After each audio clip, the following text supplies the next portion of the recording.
Qala ba'du salaf man a'jabahu syai'un min halihi aw malihi aw waladihi falyaqul masya Allah la quwwata illa billah. Berkata ulama salaf, barang siapa yang menakjubkan akan dia oleh sesuatu, baik harta, baik anak, baik bini, baik laki,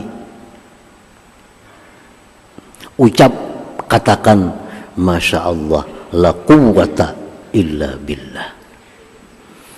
Misalnya kita masuk ke dalam kebun, melihat kebun itu rindang, melihat perumahan ini bagus, nah, ucapkan masya Allah la quwwata illa billah.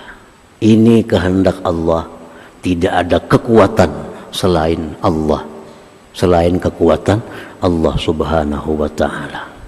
Kita berisi harta, dengan harta ini kita senang, dengan harta ini kita merasa nyaman, ucapkan masya Allah la quwwata illa billah. Kita berisi anak, berisi bini, berisi laki, nyaman dilihat, nyaman kelakuannya, ucapkan masya Allah la quwwata illa billah.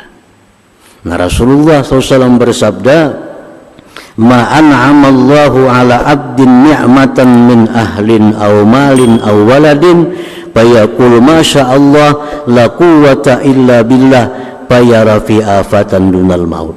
Ujar Nabi, siapa diberikan nikmat kepadanya, lalu nikmat itu menyenangkan hatinya, supaya nikmat yang menyenangkan hati ini jangan sampai membuat kita susah di belakang hari, supaya nikmat yang menyenangkan ini jangan sampai bikin kita sakit hati di belakang hari, baca ya Nabi masya Allah la quwwata illa billah. Nah, kita bisa anak halus, nyaman hati menimang-nimang anak nih, tapi kita kada tahu anaknya yang menyakiti hati kita. Sudahnya umur 20 tahun ini mulai susah kita kada tahu lagi. Kan banyak anak lagi harus kita sayangi, kita manjakan. Sekali umur 20, inya nang menyiksa kita, inya nang mulai bangkrut kita. Nah, jadi di saat kita waktu anak ini halus, anak ini kita sayang, kita manja, supaya anak ini jangan mencelakakan kita, baca di hadapan si anak itu masya Allah la quwwata illa billah. Maka anak ini sepanjang hidupnya kada akan menyusahkan kita kecuali kematiannya ya Nabi. Nah, barang kayak itu juga, sayang lawan sepeda motor, sayang lawan kendaraan, padahal kita kada tahu barangkali membunuh kita kendaraan ini kita. Banyaknya orang mati kecelakaan karena kendaraan yang disayanginya, bisukan dipusut, bisukan disapui, dibersihi, ini membunuh sekalinya. Nah, supaya kendaraan ini jangan mencelakakan kita, kendaraan yang kita sayangi ini, bacakan di kendaraan itu jar Nabi masya Allah la quwwata illa billah. Ini adalah kehendak Allah dan tidak ada kekuatan melainkan dengan Allah subhanahu wa ta'ala.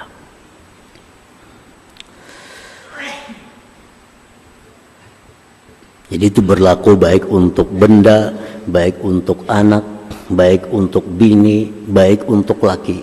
Kita sayang lawan bini ini, nah, supaya bini ini jangan maulah kita susah di belakang hari, supaya bini ini jangan maulah kita pusing di belakang hari, kita bacakan di kepala bini bilingnya guring masya Allah la quwwata illa billah. Nah, bini kayak itu juga kan laki ini baca mengalih aku aja bini kan laki ini. Nah, ini yang guring ini bacakan masya Allah la quwwata illa billah. Nabi kita menjamin ini orang yang dibacakan itu kada akan menyusahkan kita kecuali hanya kematian dia nantinya. Nah, para muhibbin rahimakumullah, waruya dan diriwayatkan man dakhala manzilahu aw kharaja minhu faqala bismillah masya Allah la quwwata illa billah tanafarat anhu syaitan min baini yadai wa anzalallahu alaihi barakat. Kalau kita masuk rumah, ujar Nabi, Atau kita keluar rumah baca bismillah, masya Allah, la quwwata illa billah, syaitan buka dan Allah turunkan barakah di rumah itu. Hendak masuk rumah bismillah, masya Allah, la quwwata illa billah. Nah, jadi kenapa sebab bacaan ini mendatangkan macam-macam keutamaan?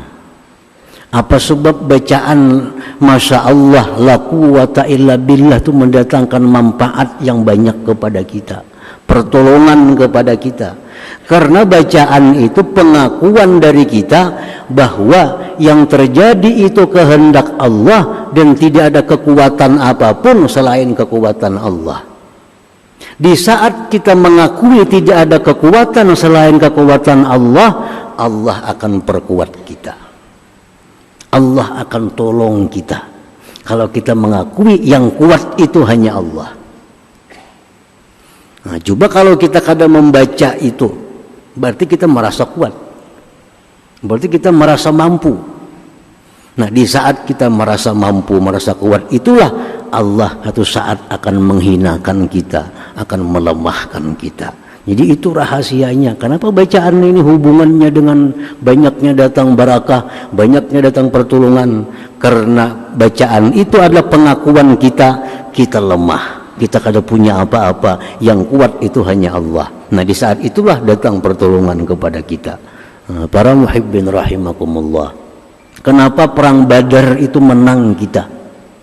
Perang Badar itu menang kita cuma 313 orang. Orang kafir lebih 1000. Senjata kita sedikit.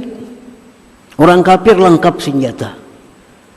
Perang menang kita. Kenapa kita menang? Karena kaum muslimin yang 313 ini begitu melihat banyaknya musuh, mereka hilang kekuatan, hanya pasrah kepada kekuatan Allah. Ya Allah, kami tidak punya kekuatan, kami lemah, kami hina, hanya Engkau yang maha kuat. Di saat mereka mengakui lemah, mengakui Allah yang kuat, disitulah Allah beri pertolongan. Musuh kafir ribuan itu buka, kucang kacir kalah mereka. Itu pelajaran bagi kita. Kita akan jadi kuat di saat kita merasa lemah, tapi kita akan lemah di saat kita merasa kuat. Nah, perang Hunain, 12.000 kaum muslimin perang Hunain menghadapi kaum Hawazin. 12.000 berangkat pasukan, merasa besar pasukan 12.000, senjata lengkap. Kaum muslim merasa besar, merasa kuat. Sampai di Hawazin, kucang kacir 12.000 ini dihadang musuh di sana. Ditegur oleh Allah, kenapa kalian kalah? Karena kalian mengandalkan kekuatan kalian. Kalian lupa bahwa yang kuat itu adalah Allah subhanahu wa ta'ala. Jadi kalau kita hendak menang, kita rasakan kita lemah. Yang kuat itu hanya Allah. Akan menang. Itu sudah janji Allah subhanahu wa ta'ala. Jadi bacaan-bacaan masya Allah, la quwwata illa billah. Itu intinya, la quwwata illa billah. Di saat kita mengakui yang kuat itu hanya Allah, kita lemah, Allah akan beri kita kekuatan. Nah, kenapa Fir'aun itu kalah? Pasukan semakin banyak Fir'aun. Kenapa Namrud kalah? Merasa kuat. Merasa kuat. Mereka lupa bahwa ada Allah yang lebih kuat daripada mereka itu. Nah, jadi jangan kada ingat membaca masya Allah la quwwata illa billah. Anak ditimang, masya Allah la quwwata illa billah. Kendaraan yang kita sayangi sambil dibasuh, masya Allah la quwwata illa billah. Maka ini akan mendatangkan berkah, manfaat, kekuatan kepada kita. Para muhibbin rahimakumullah.